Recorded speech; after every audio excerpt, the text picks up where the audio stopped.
들기름은 그 특유한 향과 고소한 맛 때문에 음식에 풍미를 더해주죠. 하지만 들기름을 이렇게 섭취하면 건강을 해칠 수 있다고 합니다. 여러분 안녕하세요. 건강TV입니다. 오늘 주제는 들기름입니다. 들기름은 음식의 맛과 향을 더해주기 때문에 나물이나 비빔밥, 국 등 여러가지 음식에 들어가죠. 최근에는 아침 공복에 먹으면 건강에 좋다는 것이 알려지면서 적지 않은 분들이 들기름을 섭취하는데요. 하지만 이렇게 좋은 들기름도 잘못 사용하면 건강을 해칠 수 있다고 합니다. 그럼 들기름 드실 때 주의해야 할 점은 무엇일까요? 먼저 들기름이 우리 몸에 어떤 도움을 주는지 말씀드리고 그 점 말씀드리겠습니다. 맛과 향만 아니라 들기름은 우리 건강에도 크게 도움을 주는데요. 몇 가지만 말씀드리면 들기름의 가장 큰 매력은 바로 오메가3 함량이 풍부하다는 것이죠. 들기름에는 오메가3 지방산인 알파-리놀렌산 함량이 62%로 식물성 기름 중 가장 많이 들어있습니다. 그래서 들기름 한 숟갈에는 고등어 한 마리에 들어있는 함량의 오메가3 지방산이 들어있다고 하죠. 그럼 알파-리놀렌산 무슨 역할을 할까요? 이 성분은 혈관 내에 쌓인 콜레스테롤 수치를 줄이고 혈액순환을 시켜서 고혈압과 심혈관 질환을 예방하는 데 도움을 줍니다. 들기름의 두 번째 효능은 뇌를 건강하게 합니다. 미국 캘리포니아 주립대에서는 알파-리놀렌산을 포함한 오메가3 지방산이 베타 아밀로이드가 뇌에 축적되는 것을 막아준다고 발표했는데요.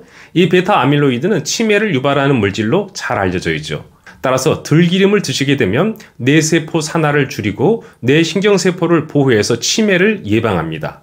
들기름의 세 번째 효능은 바로 피부 노화를 막아줍니다. 자고로 피부 미인치고 깨끗하고 빛나는 얼굴을 갖지 않은 사람이 없는데요. 들기름에 풍부한 비타민 E는 황산화 물질로 세포의 노화를 늦추고 피부 속 독소와 노폐물을 배출해준다고 합니다. 그래서 기미, 주근깨, 잡티를 제거하죠. 또 비타민 E는 항염 작용을 하기 때문에 아토피, 피부염과 같은 피부 질환을 개선하는 데 도움을 줍니다. 네, 몇 가지만 살펴보아도 들기름 효과 확 와닿죠? 그런데 이 좋은 들기름도 잘못 사용하면 건강을 해칠 수 있다고 합니다. 그럼 들기름 드실 때 주의할 점은 무엇일까요? 첫 번째는 들기름은 발연점이 낮기 때문에 부침 요리를 할 때 주의를 해야 됩니다. 들기름의 발연점은 200도씨 정도로 이 온도를 넘으면 연기가 나고 기름이 분해되면서 발암물질과 독성 물질이 생깁니다. 따라서 후라이팬에 들기름을 두르고 두부를 부친다거나 요리를 할 때 연기가 나지 않도록 온도를 잘 조절하는 것이 중요하겠습니다. 맛있게 먹으려 하다가 발암물질을 먹을 수는 없잖아요. 두 번째로 주의할 점은 들기름의 조혈 작용입니다. 들기름의 오메가3는 혈관 속 혈액이 뭉쳐지는 것을 막아 혈전을 예방하죠. 하지만 이 조혈 작용 때문에 혈액 희석제를 복용하거나 출혈 장애가 있다면 위험할 수 있습니다. 따라서 출혈 장애, 또 수술을 앞두고 있다면 섭취하는 것을 피하는 것이 좋겠습니다. 세 번째로 주의할 점은 들기름은 산패 속도가 매우 빠르기 때문에 주의해야 합니다. 여러분은 얼마나 된 들기름을 사용하시나요? 들기름이 공기와 닿으면 산패 속도가 매우 빨라지는데 산패된 들기름을 먹으면 어떻게 될까요? 생화학 생물 물리학 기록에 따르면 동물 실험을 해보았는데요. 동물에게 산화된 오메가3를 지속 섭취하게 하니까 장과민, 간 비대, 신장 비대, 용혈성 빈혈, 체내 비타민 E 감소, 간 내 지방 산화, 그리고 염증이 증가했고 심근증, 대장의 악성 종양세포가 증식했다고 밝혔습니다. 따라서 우리 집에 있는 들기름은 어떤지 확인해 봐야겠죠? 몸에 좋다고 아침마다 먹었는데 건강을 해치고 있었다면 얼마나 황당한 일인가요? 따라서 들기름은 산패 전에 드셔야 되는데 개봉하셨다면 한두 달 안에 드실 것을 추천드립니다. 들기름은 보관도 중요하죠.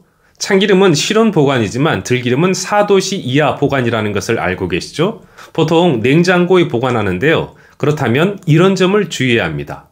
요리를 할 때 들기름을 냉장고에서 꺼내두고 사용하시는데요. 이렇게 냉장고에서 꺼내두면 급격한 온도 차이로 병에 물방울이 맺히게 되고 그 물방울이 병 안에 떨어지면 들기름과 섞이게 되죠. 그러면 어떻게 될까요? 공기와 닿아도 산패가 빠른데 물방울과 닿으면 그것은 산패되어 바로 갖다 버려야죠. 따라서 들기름을 냉장고에 보관한다면 사용 후 곧바로 냉장고에 다시 넣어 보관하기를 바랍니다.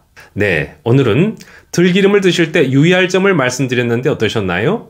정리를 하자면은 들기름은 오메가3 함량이 높아서 우리 건강에 유익하지만 온도 조절을 못하면 발암물질이 생긴다는 점, 조혈작용을 하기 때문에 수술 전에는 피해야 하고 또 산패가 빠르기 때문에 개봉했으면 한두 달 내에 드실 것을 말씀드렸습니다.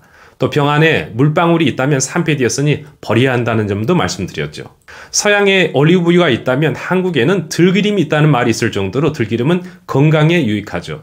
들기름을 잘 사용해서 보다 건강하게 되시기를 바랍니다. 네, 그럼 저는 다음에 또 다른 건강 이야기로 찾아뵙겠습니다. 감사합니다.